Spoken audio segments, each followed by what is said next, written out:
وقال ربكم ادعوني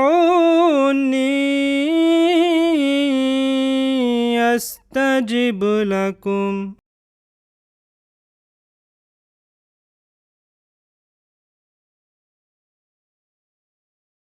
A'udhu billahi minash shaitanir rajim. Bismillahir rahmanir rahim.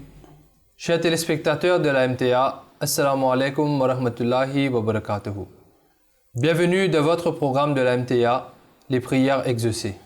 Dans ce programme, nous parlons à propos des différents aspects de l'acceptation des doigts, l'acceptation des prières, à la lumière des différents incidents dans la vie des compagnons du Messie promis alayhi salatu wassalam. Pour ce faire, j'ai l'honneur et le plaisir d'accueillir sur ce plateau Maulana Mujib Sahib et notre frère Nurullah Sahib. Assalamu alaikum wa rahmatullahi wa barakatuh. Wa alaikum salam. Jusqu'à présent, on a parlé à propos des différents incidents et on a parlé à propos de l'acceptation des prières. Comment Allah Ta'ala accepte les doigts des personnes qui se sont réformées, qui mènent une vie pieuse et qui persistent, qui continuent toujours dans leurs prières, qui sont constants de leur prière.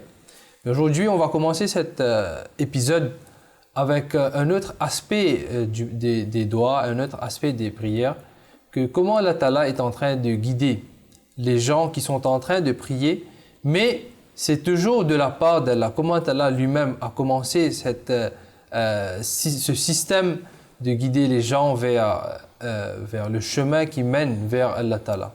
Hazrat Masih alayhi salam, dans un de ses vers, de ses poèmes, il dit que Asma par Dawati Haq ke liye ek josh hai. Que aujourd'hui il y a comme un zèle qui est en train d'être créé au ciel pour le Dawati Haq, pour inviter les gens, pour appeler les gens vers la vérité. Donc Allah Ta'ala, jusqu'à présent, il est en train de guider les gens de par les différents moyens comme les rêves, les visions ou d'autres moyens. Donc jusqu'à présent, Allah Ta'ala est toujours vivant et il guide les gens vers lui. Jazakumullah Noor Sahib. J'ai rappelé une histoire de Hazrat Jan Muhammad Sahib. Comme vous avez dit que आसमान पर दावत है हक के लिए एक जोश है. Donc comme le ciel aussi est en train de manifester. Donc, Hazrat Jan Muhammad Razi Allah Ta'ala anhu Sahaba dit que quand j'ai entendu à propos de Hazrat Masih Maud alayhi salatu wassalam, je suis allé Qadian rendre visite et j'ai rencontré avec Hazrat Masih Maud alayhi salatu wassalam et ça m'a impressionné beaucoup. Et quand quelqu'un vient rencontrer, voir Hazrat Masih Maud alayhi salatu wassalam, il témoigne que c'est une personne véridique. Donc, il a dit que je suis allé rencontrer, j'ai eu l'impression, mais je suis retourné. Je n'ai pas fait bête, je n'ai pas accepté comme il faut.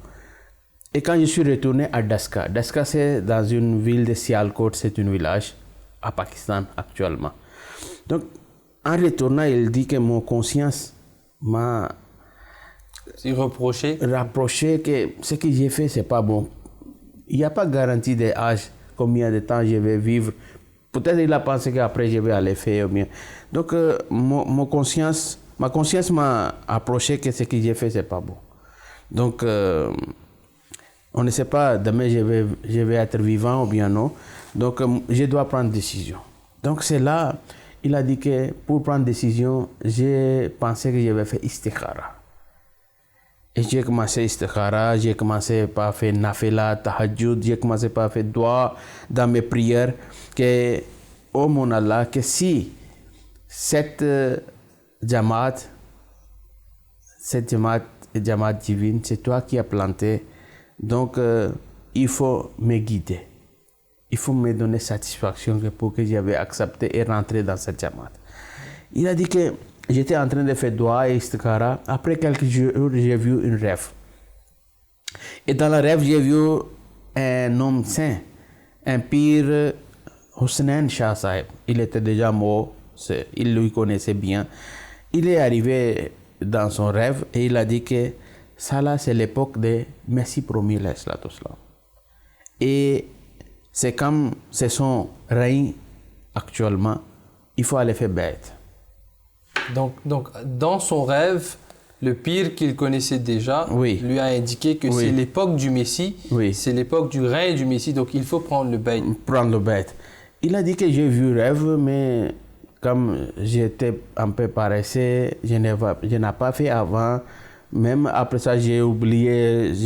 Je suis pas oublié tellement comme ça. Je suis en train de réfléchir des fois. Il faut faire, il faut pas faire. J'étais en doute. Il voulait prendre son temps pour prendre une décision. Je n'étais pas satisfait comme il faut. Donc, il a dit, après 3 jours, j'ai eu encore une rêve. Donc, dans le rêve, Pir Hussein Shah Sahib, il est venu accompagné avec un autre sage saint. Donc, cette personne était avec un visage rempli de lumière. Et le Pir Hussein Shah, il était agenouillé assis devant lui. C'est-à-dire, il lui respectait. Donc, cette personne a demandé à Pir Hussein Shah qu'il a pointé vers moi que vous n'avez pas lui dit de faire bête. Et puis ça m'a dit que je lui a parlé pour faire bête, mais je ne sais pas pourquoi il est pas resté comme ça. Donc cette sainte personne, il a dit à Hazrat Pir Hussein Shah Sahib, il faut lui dire de vite faire bête, sinon il va regretter. Donc Hazrat Jan Mohammed Sahib a dit, j'ai vu cette rêve aussi. Et toujours même chose, j'ai pris 3-4 jours, j'étais en train de réfléchir et j'ai vu un autre rêve. Donc une troisième fois, il va voir un autre rêve. Donc dans le rêve maintenant, les 2 personnes, c'est-à-dire son Pir Hussein Shah Sahib avec les 5 personnes qu'il a vues, ils sont accompagnés avec une 3e personne. Le 3e personne, c'était vraiment quelqu'un qui est un visage brillant, rempli de lumière, avec grandeur, qu'il ne pouvait pas expliquer comment il a trouvé cette personne. Et ils sont arrivés, donc c'est là, cette personne, le 3e personne a demandé que vous n'avez pas dit cette personne de faire bête. Donc Hazrat Pir Hussein Shah Sahib a dit que je lui ai parlé, mais il fait paresseux, qu'on ne comprend pas pourquoi il ne fait pas bête. Et là, cette personne, avec sa majesté, il a dit qu'il faut lui dire d'aller faire bête, sinon il va regretter. Et Hazrat Jan Mohammed Sahib a dit qu'à cause de cette majesté, je me suis réveillé la nuit et j'ai commencé à trembler. Et j'ai tremblé tellement que ma femme qui était en train de dormir à côté de moi, elle s'est réveillée aussi. Et elle m'a demandé qu'est-ce qui se passe. Donc je lui ai expliqué toute l'histoire de commencement, comment ça s'est arrivé. Et là, ma femme a dit, Allah est en train de vous guider, Allah est en train de vous montrer pourquoi vous ne faites pas bête. Donc, 3 fois que 3 fois. Il a vu des rêves. Il a dit que là, en 1901, là où Hazrat Masih Maud a annoncé que ceux qui sont Ahmadis, ou bien ceux qui sont proches de Ahmadiyyat, ou bien ceux qui veulent être Ahmadis, comme ils sont en train de compter les populations, donc il faut recensement, donc il faut mentionner que vous êtes Ahmadi. Là, Hazrat Masih Maud il a pensé qu'il va comprendre combien de fidèles il a.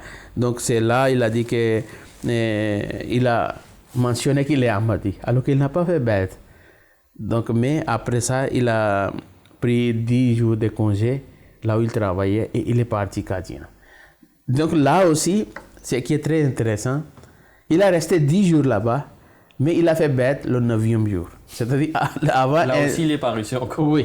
Donc, il a pris 9 jours avant de faire bête. Donc, 9e jour avant que le jour qu'il va quitter, qu'il a fait bête. Mais alhamdulillah, à la fin, il a fait bête de Hazrat Masih Maud dans sa main, dans la main de Hazrat Masih Maud et il est devenu compagnon de Hazrat Masih Maud. Et il dit, les prières qu'il avait fait, istikhara qu'il avait fait, tahajjud qu'il avait fait, ces prières sont exaucées et ces prières qui n'a pas mal laissé. Il m'a poursuivi, il m'a poussé, amené jusqu'à j'ai accepté Hazrat Masih Maud. Donc, et c'est même Hazrat Masih alayhi salam, dans un de ses malfouzats, de ses dires, qu'il explique concernant la prière, et je vais vous le citer ici. Hazrat Masih alayhi salam dit qu'une prière doit être poursuivie jusqu'à la limite qu'elle produise un résultat. Vous aurez remarqué qu'un morceau de tissu est placé sous un verre brûlant et que les rayons du soleil se concentrent sur lui et que la chaleur arrive au degré qui met le tissu en feu. De la même manière, il est nécessaire qu'une prière soit menée à un stade où elle développe le pouvoir de brûler les échecs et les frustrations et d'atteindre le but souhaité. Donc ici, dans cet incident, jusqu'à présent, on a vu que il a continué à prier. Il a fait les prières de Istikhara, les prières de Tahajjud, observant les prières Faraz et Nawafil. Et après beaucoup de temps, on peut dire que Allah Ta'ala lui a montré que ses prières ont été définitivement exaucées. Mais dans cet incident aussi, on voit qu'il y a toujours l'aspect humain, que cette personne, malgré avoir vu les différents rêves, les différentes indications, le guide d'Allah, il n'a toujours pas accepté le Messie et le Imam Mahdi de l'époque. Mais la condition ici, c'est qu'il n'a pas quitté les prières, il n'a pas abandonné les prières. Pendant ce processus, il a toujours continué à prier pour demander le guide d'Allah. Mais pas des manquements, pas des faiblesses humaines, il n'a pas pris le serment d'allégeance. Comme Hazrat Masih Maud avait dit que जिसकी फितरत नेक है वो आएगा अंजाम कर, que celui qui est bon de nature, celui qui est saint, celui qui est pieux, il va accepter. Il va revenir un jour. Notre travail est toujours de prêcher le message comme il se doit. Donc Hazrat Jan Muhammad Sahib, son histoire, il a fait bête, ça n'arrête pas là-bas. Hazrat Masih Maud, comment il a fait tarbiyat, comment il a voulu faire réforme pratique de ses fidèles, ses croyants, comment il voulait les guider. Ça aussi, ça continue. Quand Hazrat Jan Muhammad Sahib, il a fait bête, il veut retourner dans son village. Donc il a demandé à Hazrat Masih Maud qu'avant d'accepter Hazrat Masih Maud, j'avais fait bête de pire. Et dans les différentes cultures, là où il y a les musulmans, donc c'était la pratique de prendre le bayt, de prendre le serment d'allégeance d'un saint ou d'un savant ou d'un alim. Et c'était la pratique toujours.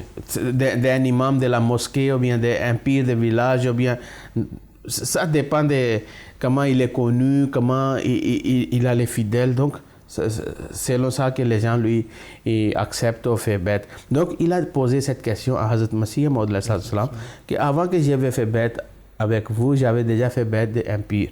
Mais pire n'est pas vivant, son fils souvent il vient et je lui serve bien, je lui aide. Ce que je peux lui faire, comme je peux lui offrir. Par respect pour le pire. Oui, je lui offre des cadeaux, tout ça là. Donc, est-ce que je dois continuer ou bien je vais laisser? Comme j'ai déjà accepté Ahmadiyyat, je suis Ahmadi maintenant. Il a pris le bayt de Hazrat Masih Maud. Donc là, Hazrat Masih Maud a voulu lui faire tarbiyat, ou bien Hazrat Masih Maud a voulu faire tarbiyat toujours dans une façon que mes Ahmadis, mes fidèles, là où ils vont passer, là où ils vont habiter, que les gens seront attirés par leur comportement. Oui, définitivement, mon frère, comme on veut constater aussi, vous pouvez reconnaître un arbre à travers son fruit. Et tel est l'enseignement du Messie premier alayhi salam et ses compagnons aussi. On peut voir d'après Hazrat Jan Muhammad Sahib, il voulait transmettre le message du Messie premier alayhi salam et comment il va faire face dans sa localité. Donc, il demande des conseils avec le Messie premier alayhi salam aussi. Et Hazrat Masih Maud en même temps, il a lui indiqué aussi, il a fait tarbiyat. Il a dit que ce n'est pas que vous avez fait bête et vous n'allez pas lui servir maintenant. Vous allez lui servir plus qu'avant. Malgré le fait qu'il a pris le bayt du Messie premier alayhi salam. Et Hazrat Masih Maud a lui dit que c'est pas que vous avez fait bête à moi et maintenant vous n'allez pas lui servir, vous allez servir plus. Donc là où c'est affaire de bêtes, Hazur a dit le bête que vous avez fait avant, ça un statut de tayammum. Donc comme il n'y a pas l'eau et on fait tayammum, Donc maintenant, comme l'eau est arrivée, c'est-à-dire comme il a trouvé Hazrat Masih Maud, donc le tayammum n'est plus existe. Maintenant, il faut faire ablution. Donc, en même temps, Hazrat Masih Maud a fait tarbiyat dans une façon que les sages, les savants qui étaient avant, les pires qui étaient avant, que vous avez fait bête, ils n'étaient pas les gens faux, bien, il ne faut pas que vous... Il n'a pas enseigné de négliger cette personne. Hazrat Masih Maud a donné importance et valeur à cette personne. Respecter il faut respecter toujours, mais maintenant, ce qui est important, c'est ça que vous avez fait. Ce qui est obligatoire. Donc, comme dans le principe de wuzu et le tayammum, donc pour faire la salat, on doit se purifier. Donc, c'est le wuzu avec de l'eau pure qu'on doit faire l'ablution pour se purifier pour faire notre salat. Mais dans l'absence de l'eau, on a l'option, l'islam nous donne la permission de faire le tayammum, oui. C'est-à-dire l'eau est inexistante, donc avec de la poussière pure, on peut faire le tayammum pour remplacer de l'eau. Mais le moment où l'eau est disponible pour faire notre ablution, le tayammum qu'on a fait, maintenant, c'est pas invalidé, mais on doit le remplacer, on doit faire notre ablution avec de l'eau pure qui est disponible. Et dans ce cas, Hazrat Masih Maud salam, comment est-ce qu'il a honoré les autres pires, les saints qui sont venus après le saint prophète sallam jusqu'à l'arrivée du Messie promis alayhi sallam. Donc pour ceux qui disent que on a pris le bait, on a déjà pris le serment d'allégeance avec les différents saints ou les différents imams, donc quand il y a le Messie qui est arrivé, l'imam Mahdi est arrivé, comme prédit par le saint prophète sallallahu alayhi wa sallam, et c'est bel et bien le saint prophète sallallahu alayhi wa sallam qui nous a enseigné, qui nous a ordonné de prendre le bait de l'imam Mahdi, du Messie promis, le moment où il va apparaître parmi vous. Donc quand le Messie est arrivé, l'imam Mahdi est arrivé, les baits, les serments d'allégeance que les gens ont pris avec les différents imams, les différents pires, ça devient comme le statut de tayammum. Dans la présence d'un prophète, c'est le bait sur la main du prophète, sur la main de l'imam Mahdi qui va être primordial, qui va être primé. Comme dans la langue perse, il y a un proverbe que Ab Ahmad Tayammum Burkhast, que quand vous trouvez l'eau, donc Tayammum n'est plus valide. Donc vous voyez dans cette histoire, ce qui est très important, un point que je voulais présenter, que vous voyez aujourd'hui dispute entre les différents sectes islamiques. Et si on descend entre différentes mosquées, entre différents imams de différentes mosquées et entre différents dirigeants d'une mosquée. Ça existe jusqu'aujourd'hui. Un va insulter l'autre, que l'autre n'est pas valide, il a telle faiblesse, moi je suis mieux. L'autre va dire non, c'est l'autre qui n'est pas bon, si vous lui suivez, vous êtes kafir. L'autre va dire non, si vous suivez l'autre, vous êtes kafir. Mais vous voyez un homme de Dieu, un envoyé de Dieu, ça montre sa véracité, ça montre qu'il est véridique, qu'il n'a pas dit les autres sont faux, ou bien ce que vous avez fait c'est zéro, vous êtes perdu. Il a dit non. Il faut les respecter. Il était toujours dans l'enceinte de l'islam. C'est-à-dire, wuzu et tayammum, c'est comme les conditions, sur condition. Donc, comme vous n'avez pas trouvé l'eau et vous n'avez pas fait wuzu, vous avez fait tayammum, c'est acceptable. Donc, comme vous n'avez pas trouvé Imam Mahdi, que vous avez fait bête d'autres savants, 5 personnes, c'était valable jusqu'à ce moment. Mais quand vous avez écouté, accepté, donc ça là aussi c'est valable et l'autre aussi c'est pas zéro. C'est ça la grande différence entre quelqu'un qui est envoyé de Dieu et un homme qui se montre, qui se produit comme il est saint, il est le guide, qui veut mélanger religion avec son business, avec son commerce, ou bien sur son religion il veut faire business, il est différent par rapport à un prophète, un envoyé de Dieu, qu'il n'a pas dit ce que vous avez fait, vous avez perdu, vous êtes pécheur, vous êtes kafir. Il a dit qu'il faut les respecter et quand son fils va arriver, il faut lui servir plus qu'avant. pour qu'il va savoir que maintenant vous êtes Ahmadi, vous avez accepté Imam Mahdi, c'est-à-dire vous avez plus de réformations, vous avez plus de tarbiyat en acceptant cet Imam Mahdi. Donc, ces changements dans les compagnons du Messie premier salam sont devenus possibles seulement à travers les prières, à travers les doigts et les efforts que ces gens ont fait pour accepter l'imam Mahdi, le Messie promis alayhi salam. Et Hazrat Masih alayhi salam nous dit que il est un amoureux du saint prophète sallallahu alayhi wa sallam. Et vraiment, il était un amoureux parfait du saint prophète sallallahu alayhi wa sallam parce que il était celui qui a été prédit par le saint prophète sallallahu alayhi wa sallam que pour les derniers temps, il va être cette personne qui va faire revivre les enseignements du Saint-Coran, il va faire revivre les enseignements du Saint-Prophète sallallahu alayhi wa sallam. Et il ne va rien amener, il ne va rien inventer de sa part et qu'il va attribuer aux enseignements islamiques. Comme vous l'avez mentionné, que les différents imams, les différents leaders, ceux qui se disent les saints de cette époque d'aujourd'hui, ils sont en train d'inventer des différents enseignements, des différentes pratiques qu'ils attribuent à l'islam et au saint prophète sallallahu alayhi wa sallam. Et en voyant cela, les gens qui sont bonnes de nature, ils vont définitivement les rejeter. Et malheureusement, en attribuant ces pratiques erronées avec les enseignements islamiques, de nos jours, on a cette difficulté que les gens sont en train de rejeter ou bien de croire que ce sont les enseignements islamiques et de s'éloigner de l'islam. On avait mentionné un incident dans les épisodes précédents qu'il y a quelqu'un qui était en train de prier, qui voulait vraiment le guide d'Allah Ta'ala, de Dieu, et là il a vu quelques musulmans, alors que cette personne était un sikh. Il a vu les musulmans qui étaient sales, malpropres, désordonnés. Donc seulement de par leur manière, leurs actions, leur façon de vivre. Leur façon de vivre, cette personne avait un dégoût pour l'islam. Et là, d'un seul coup, quelqu'un qui est venu rester là où cette personne vivait, mais cette famille musulmane vivait selon les enseignements islamiques.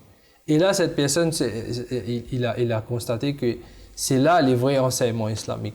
Et de là, il a continué à prier, il a fait sa recherche, qu'il a amené vers Qadian. Et là, il a vu les Ahmadis, les musulmans Ahmadis. Et parmi les musulmans Ahmadis, il a vu celui qui était le Imam Mahdi, le Messie promis, alayhi salam, et il a pris le bayt. Tout cela à cause de l'amour du saint prophète sallallahu alayhi wa sallam. Comment Hazrat Mirza Ghulam Ahmad alayhi salam a enseigné l'enseignement islamique et l'amour du saint prophète sallallahu alayhi wa sallam. Dans un de ses livres qui s'intitule Barakatud Dua, les bénédictions de doigts, les bénédictions des prières, Hazrat Masih alayhi salam dit, et je vais citer, concernant le saint prophète sallallahu alayhi wa sallam, comment est-ce que Allah Ta'ala l'a guidé. Hazrat Masih alayhi salam dit que dans la région désertique de l'Arabie, une chose étrange se produit. Plusieurs morts sont devenus vivants. Ceux qui ont été perdus ont retrouvé leur chemin. Les aveugles ont pu voir à nouveau. Les muets parlaient de spiritualité. Et une telle révolution spirituelle s'est produite une fois dans le monde qu'aucun œil n'a vu et aucune oreille n'a entendu parler. Savez-vous ce qui c'était? Ce sont les interminables prières suppliantes qui ont fait un fort écho dans le monde et ont fait que les choses étranges se sont produites pour un analphabet qui était la situation se produise ainsi. Donc, à travers la prière, à travers les efforts, les supplications du saint prophète sallallahu alayhi wa sallam, le monde a pu en bénéficier.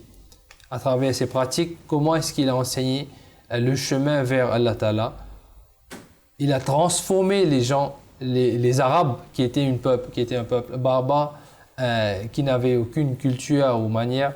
Donc ces personnes-là qui ont accepté Hazrat Muhammad Mustafa sallallahu alayhi wa sallam sont devenus les hommes saints et qui étaient le reflet du guide d'Allah Ta'ala. Et à travers eux, pendant plusieurs années, pendant plusieurs centenaires, Allah Ta'ala a guidé le monde et a promis que pendant ce dernier temps, l'imam Mahdi va arriver et il va être aussi le Messie promis alayhi salatu wassalam. Donc tous ceux qui veulent vraiment reconnaître Allah Ta'ala, et ils doivent prendre le chemin qui a été révélé par Allah Ta'ala à travers le Saint-Coran, le guide parfait, et donc à travers la pratique du Saint-Prophète sallam, ses compagnons bénis, Allah Ta'ala nous a démontré comment vraiment vivre notre vie pour arriver vers Allah Ta'ala. Donc, à travers ces deux incidents, on a pu en déduire, on a pu l'analyser et comprendre que la prière, les doigts, c'est quelque chose qui amène vraiment les résultats vers Allah Ta'ala. Donc, jazakumullah Mohasseb, jazakumullah Nurullah Seb, et jazakumullah à vous, chers téléspectateurs, pour votre attention. Et on se donne rendez-vous, Inch'Allah, pour un nouvel épisode de votre programme, Les prières exaucées.